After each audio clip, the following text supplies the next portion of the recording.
Thank you very much. Thank you for your time.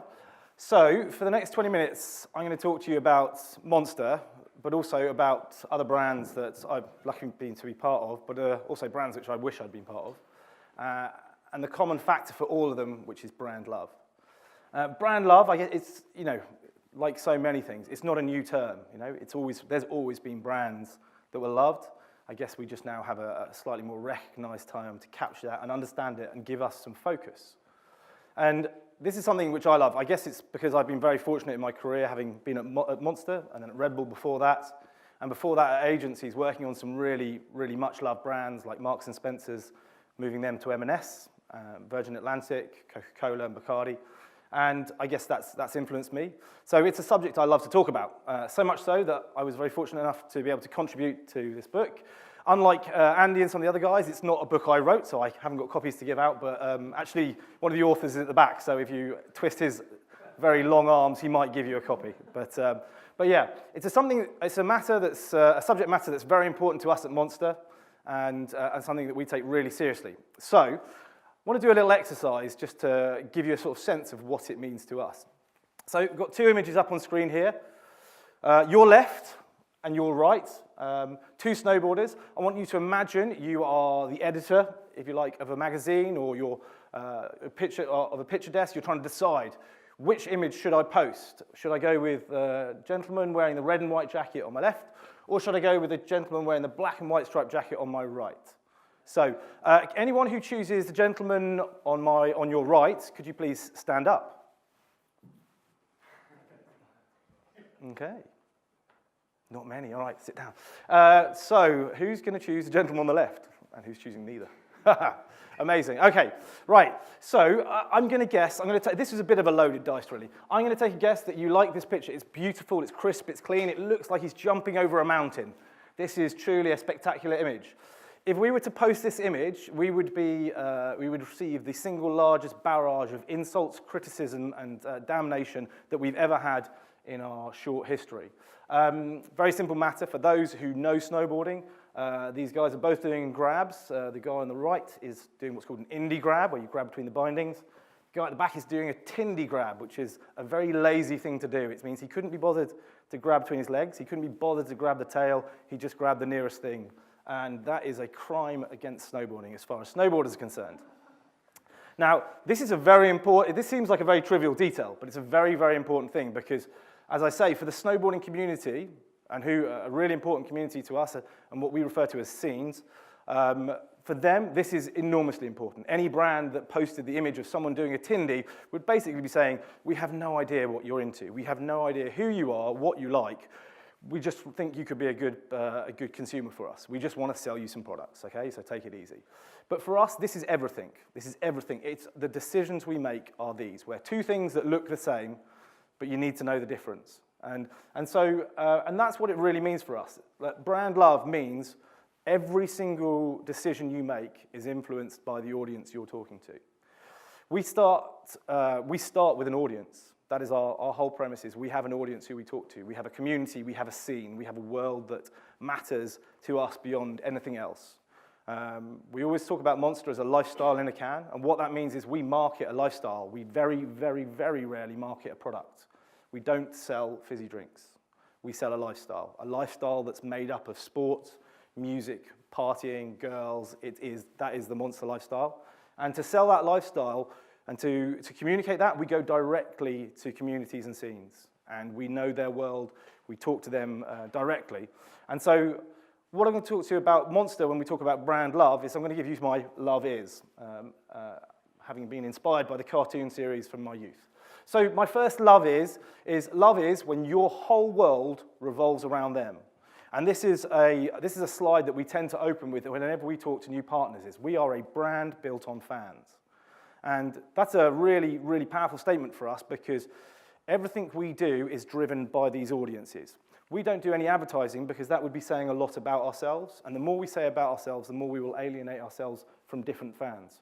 We talk to surfers who are a very, very different world, a very different community. For example, the Formula One or motocross community. They like different things. Motocross like massive branding everywhere. Surfers don't want to see any branding anywhere. Motocross tend to love everything. Surfers tend to hate pretty much everything. So, they each find their own personal thing that they love about the Monster brand. We always say, Monster is whatever our fans say it is.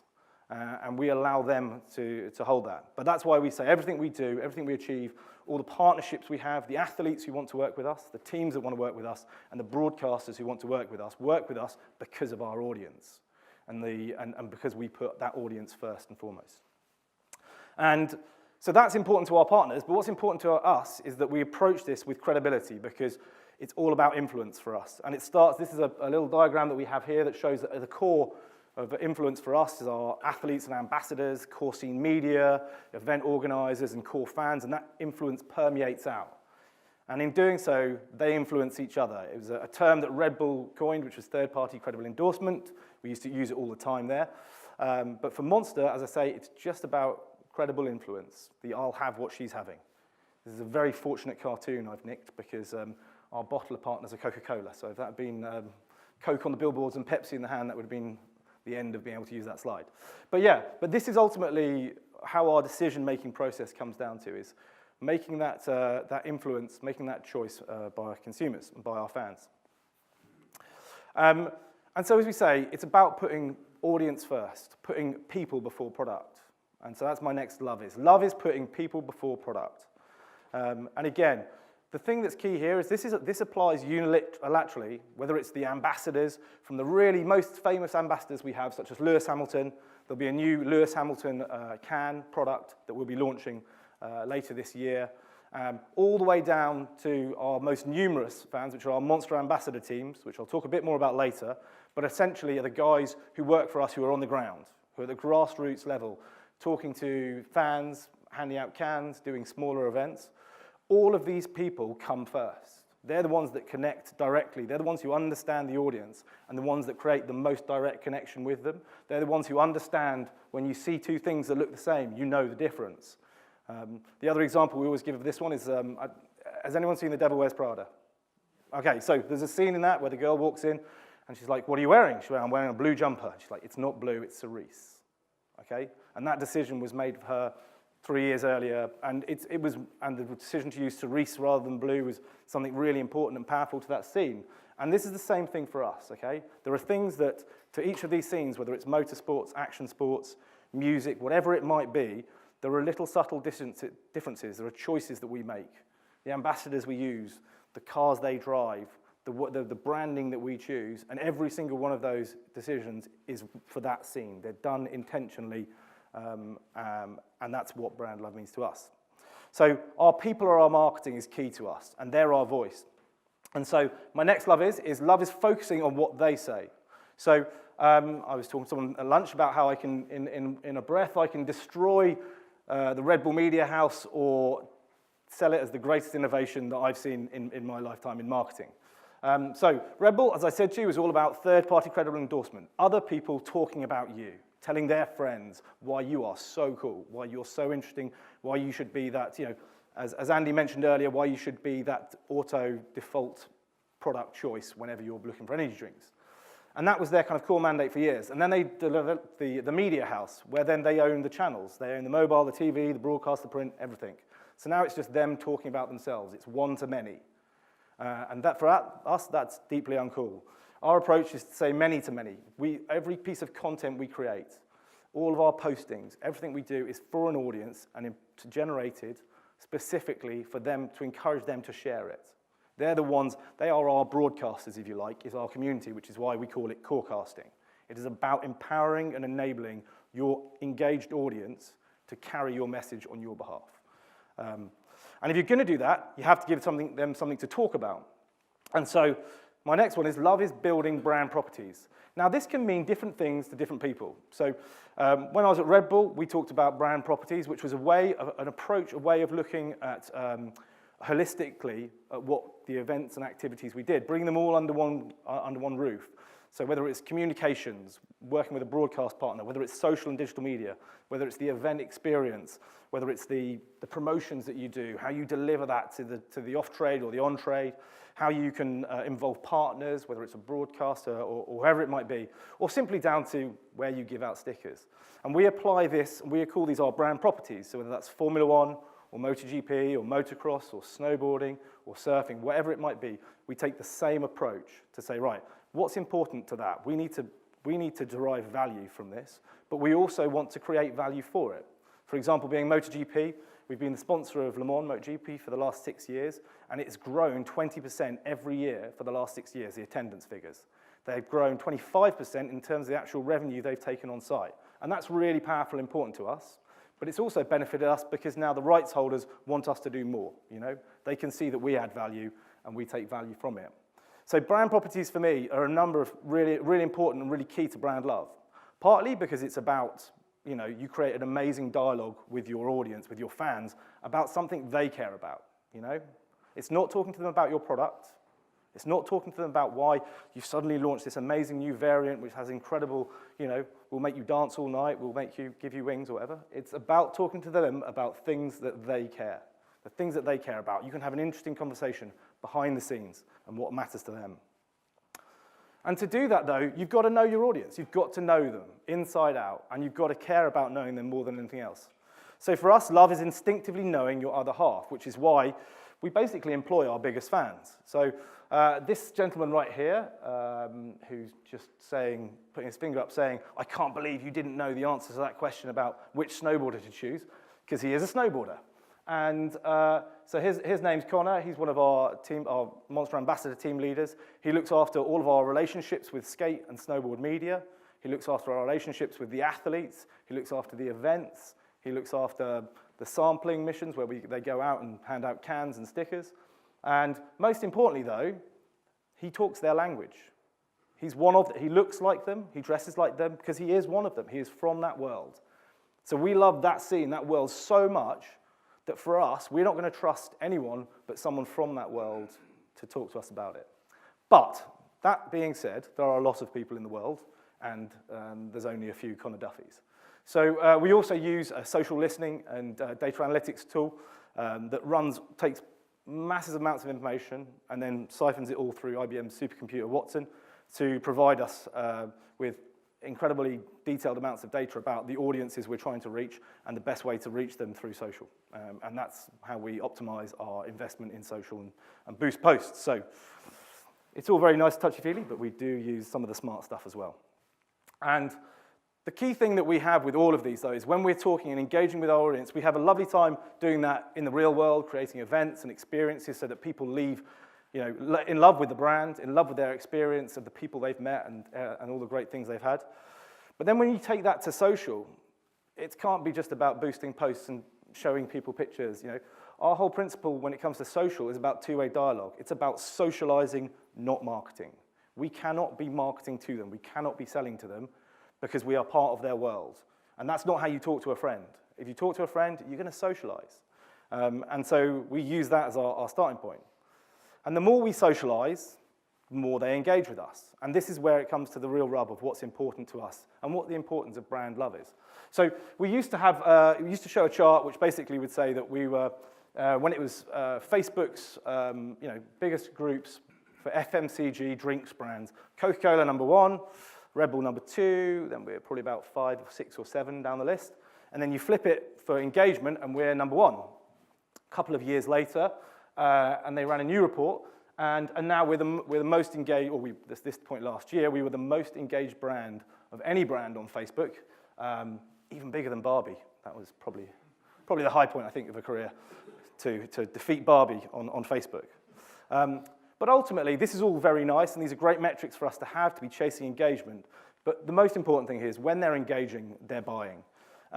This is I find this the most fascinating stat here. So Monster is bigger than Monster is bigger than Red Bull in the US.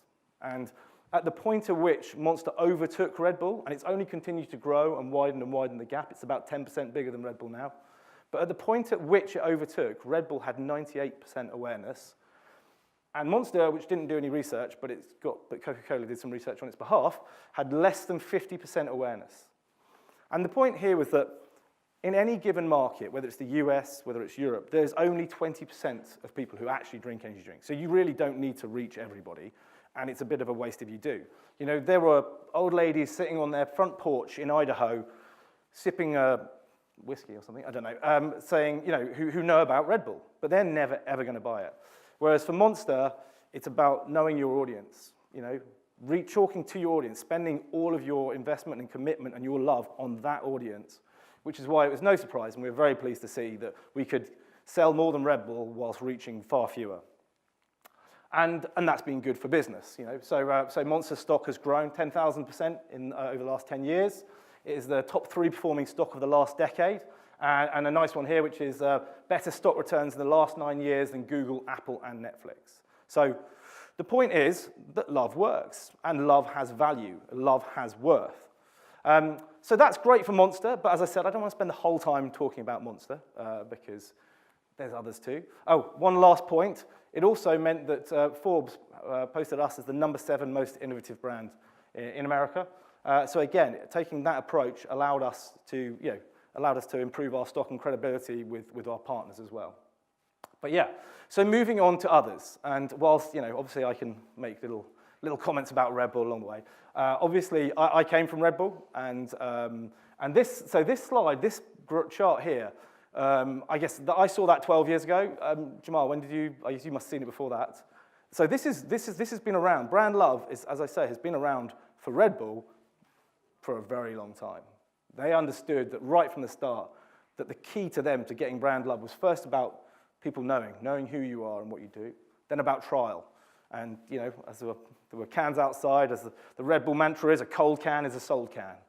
And people have to try the product in the right place, in the right way, at the right time.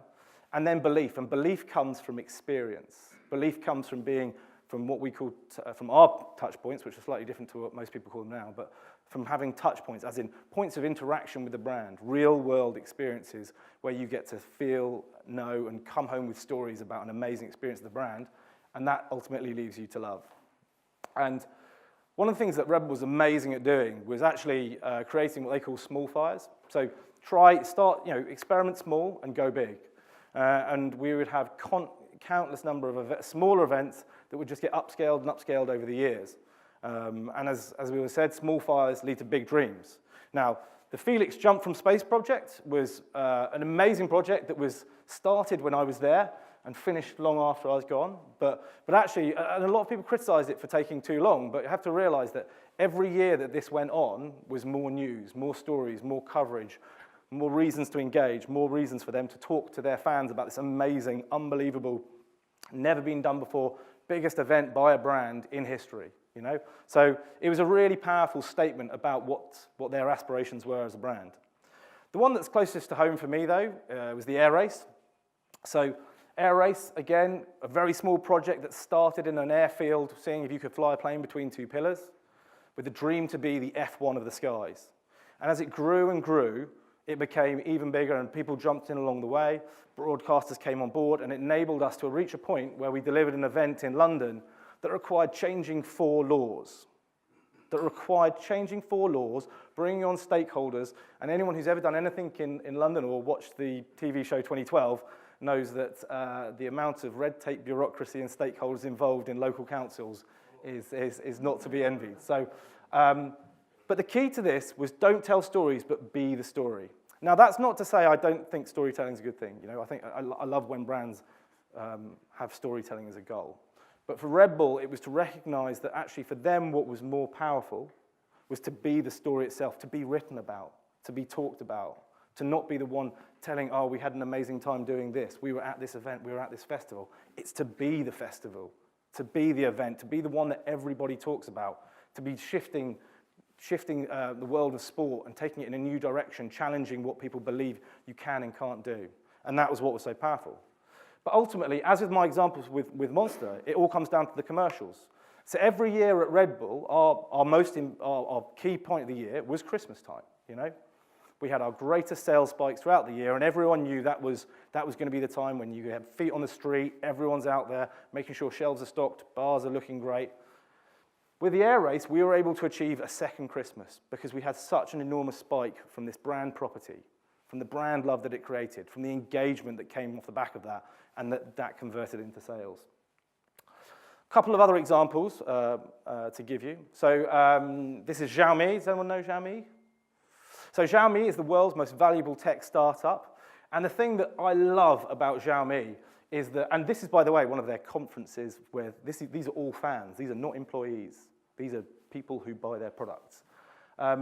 Their whole principle is designed by and for their fans. So they bring them in as product innovation, product development is done by the fans. They contribute to these message boards, and they come up with the ideas, and they lead it, and they're involved with it. And as it says, Xiaomi isn't selling a product, but the desire to be part of something, and it's worked absolutely incredibly for them. As you see, it's for the fans, by the fans. All the product extensions, all the little, all the elements of the ecosystem that makes up Xiaomi and all the functionality it has have been created by the fans. They've said what they wanted, and they've built it.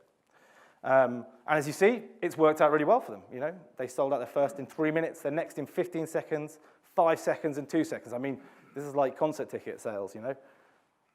And it shows you the incredible power of actually building that kind of level of passion, that kind of level of love, and that kind of level of engagement of your audience, and by starting with your audience. Lego. So I'm really pleased, like a lot of people earlier said they love Lego. I love Lego too. I loved it as a kid, love it as a parent, but more actually so, I think I love it as a marketer, because I think it's one of the most inspirational stories of how a company can be turned around by a vision, by taking a step back and saying, we are not going to sell bricks, you know? We are going to sell you an ecosystem. We're going to sell you into a world that revolves around you and give you all the elements to it. I said, no one is measured on sales, but more importantly, the fact that they will keep coming back and again because they're part of a world. So it's the importance of things, you know, like the Legoland, like they're creating a world. That's their kind of key brand property is Legoland. But beyond that, you've got the movies and the partnerships they've worked on with different key assets to deliver those.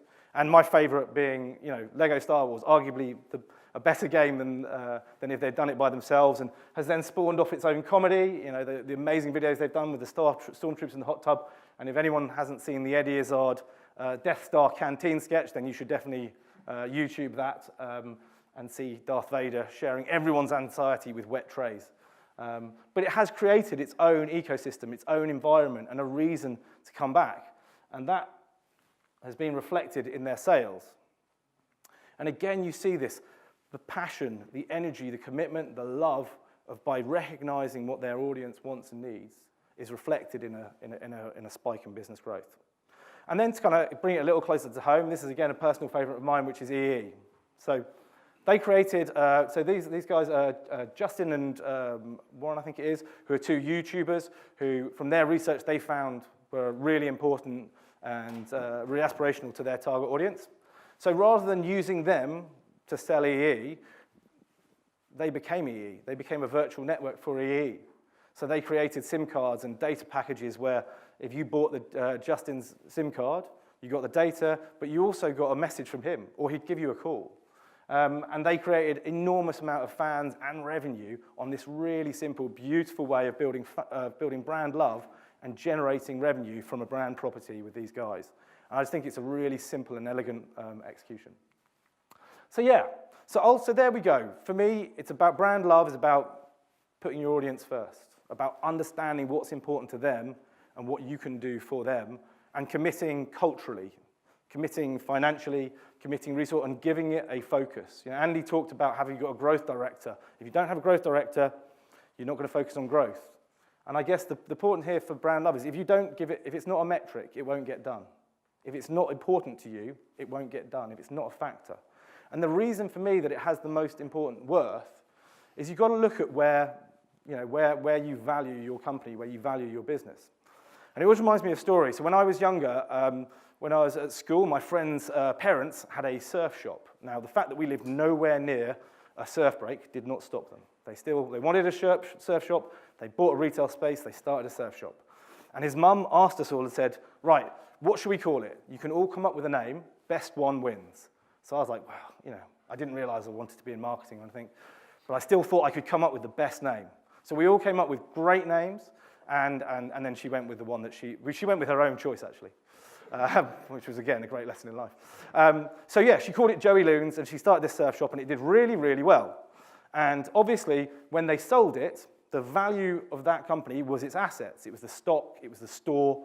But actually, the interesting thing was that when they sold it, they got the same price for the name, Joey Loons, and the brand that they had created around it, as they did for the price of the shop and all the stock and all the assets in it.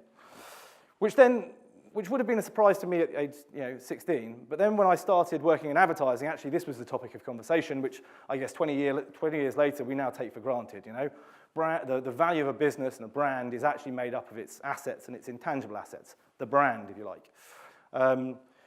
So the importance for me of brand love and of going through all of this activity and focus is what is the future value of your business? And that for me is your engaged audience. The true future value of your business is your assets, your brand, and your engaged audience. For us at Monster, I know that the broadcasters we work with choose to work with us. They want to work with us because we have 26 million fans on Facebook, and they're also really engaged. They're the most engaged fans of any brand on Facebook. That is our value, The true size and scale of our audience, we don't know, but the measured size of the audience that we have on Twitter, on Facebook, on Instagram, on wherever it might be, this starts to build up a picture for us of how important, how impactful that engaged audience for us. And that, for me, is the true value and worth of brand love is in your future engaged audience. So that's it from me. Thank you very much. Thank you for your time. And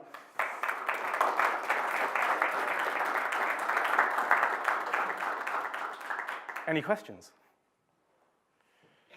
Not so much with the questions today, are we? There we go. What advice would you give a brand moving from a more traditional advertising-based promotion to a love-centered? Yeah. I think there's three key things for me. The first slightly, maybe seemingly boring one is actually is about metrics.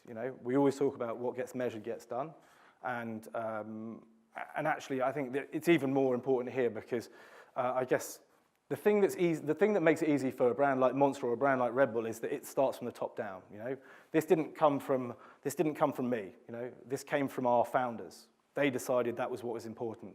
I forgot to send a bit of spiel about my presentation. So what you read in the booklet is actually what is the mission that our founder wrote about Monster. So this kind of comes from him. So there was no justification coming down.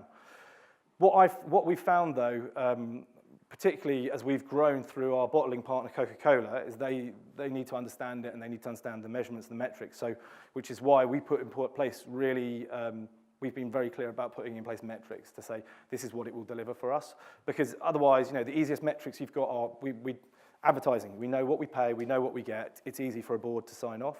So if you're going to say, actually, I need to have metrics to justify the return on investment on investing in people. We are a resource-heavy business. Investing in love, investing in events and experience, investing in digital. To know that whatever you achieve at an event, you want to perpetuate and continue ad infinitum through social and through digital. So part of it is metrics, part of it is about culture. So our whole company culture is built around putting our fans first. We have like an upside-down pyramid. Everyone's job, the most senior person's job is to enable and facilitate the person who worked for them. And the closer you are to your fans, the more important you are. So our ambassador teams and the athletes and musicians we sponsor are the most important people in our business. And culturally, that has a huge impact on the way we work. And recognizing that their insight and knowledge of each of those scenes is first and foremost. And then the last, which is arguably could be the most important, is starting with audience. Is recognizing that there's a role to play in starting with audience. That sometimes your product is the most interesting to talk with them about, and sometimes it's not. And that actually, if it's not, then there's plenty of other things for you to be part of that will facilitate that conversation. And that's why we talk about brand properties as giving you that flexibility. Sometimes, like with EE, it was really fascinating for them to have their product was integral to it. and they just did something really clever and interesting with it. But sometimes it's not. And for us, we post about 3,000 pieces of content every month across our territories. So there's a lot of conversation and dialogue going on with our fans. So we have to have a lot of streams of content, if you like, to feed that across all of our sports and music. So, but those are the three key for me. It's metrics, culture, and then putting your audience first. Hi, so with the brilliant development of live video this year, and I see you've got a great focus in music festivals.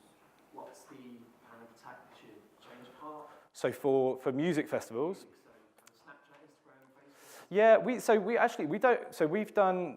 we probably don't do as much with music festivals as we'd like to, I guess.